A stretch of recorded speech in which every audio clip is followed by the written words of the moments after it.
निंबोणीचे झाड करवंदी, मामाचा वाडा चिरबंदी, चांदोबा चांदोबा भागलास का. हे गाणे म्हणत आईने मला कितीतरी वेळा रात्री जेवताना घास भरवला. पुन्हा झोपताना निंबोणीच्या झाडा मागे चंद्र झोपला ग बाई. आला पुन्हा चंद्र. डोळ्यांसमोर चांदोबा बघतच मी झोपी जायचो.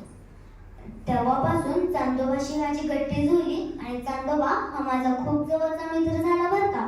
त्याचा तो स्वच्छ शीतल पांढरा शुभ्र प्रकाश, रात्रीच्या वेळी आकाशात नक्की दिसणारा व रोज नवीन नवीन आकार बदलणारा चंद्र मला तर खूप आवडतो. त्यामुळे चंद्र हा माझा खूप जवळचा मित्र आहे आणि त्याच्याशी माझी गट्टी जुळली आहे. मला त्याची खूप आपुलकी वाटते आणि आकर्षणही तितकेच. मी खूप छोटा असताना आई मला म्हणायची, चांदोबाला बोलू का तुझ्याशी खेळायला अंगणात.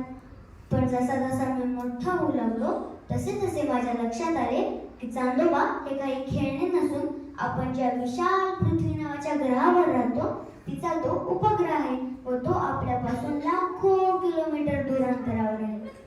यामुळे चांदोबा हा माझा खूप जवळचा मित्र आहे.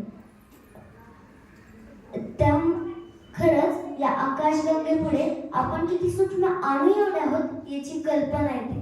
हे विश्व जे माझे घर म्हणणाऱ्या ज्ञानेश्वर माऊलींची प्रगल्भता यावेळी लक्षात येते.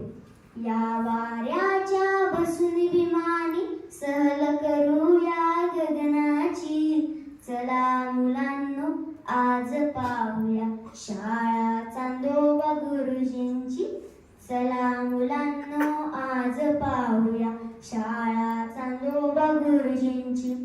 अशी कल्पना फक्त मानवच करू शकतो, कारण या विश्वात मानवी अशी एकच जात आहे जी प्रचंड बुद्धिमान, जिज्ञासू व सतत नवनवीन शोध घेणारी आहे. माझ्या भारत देशाने अंतराळ संशोधनात खूप मोठी प्रगती केली आहे. विक्रम साराभाई हे भारतीय अंतराळ संशोधनाचे पितामह म्हणून ओळखले जातात. अमेरिकेच्या नील आर्मस्ट्रॉंगने चंद्रावर पहिले पाऊल ठेवले आणि संपूर्ण जगाला चंद्र मोहिमेचे कुतूहल निर्माण झाले. तुम्हाला माहित आहे का, चंद्रावर पृथ्वीसारखी गुरुत्वाकर्षण शक्तीच नाही. त्यामुळे उडी मारली की लवकर खालीच येत नाही. चालताना सुद्धा टुणूक टुणूक उड्या मारतच चालायला लागते. आणि दिवस केवढा असतो माहित आहे का? आपल्या 14 दिवसांत एवढा मोठा एक दिवस आणि तेवढीच मोठी रात्रही. त्यामुळे आपल्या वैज्ञानिकांना चंद्रावर पाणी, ऑक्सिजन आहे का, तिथे लोकवस्ती तयार करता येईल का, याचे कुतूहल निर्माण झाले आहे. म्हणूनच भारताने चंद्रयान-3 हे यान 14 जुलैला श्रीहरिकोटा येथून यशस्वीपणे चंद्रावर पाठवले.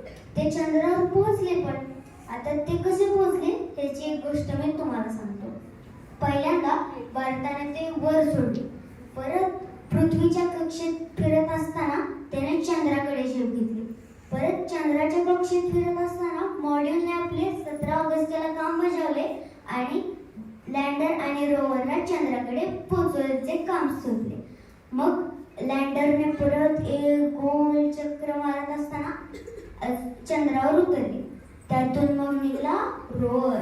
तो 14 दिवस म्हणजे चंद्रावरचा एक दिवस चंद्रावर फिरला.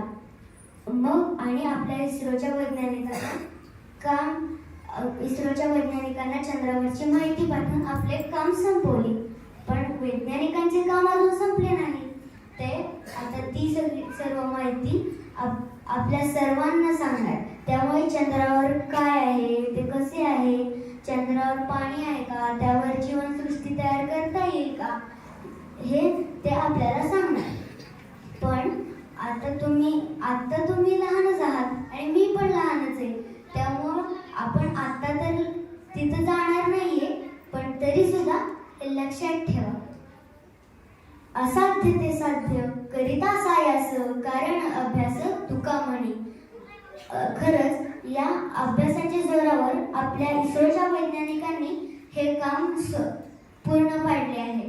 यामुळे इस्रोचा विजय असो. इस्रो खूप महान अंतराळ संशोधनाची संस्था आहे. याचा मला खूप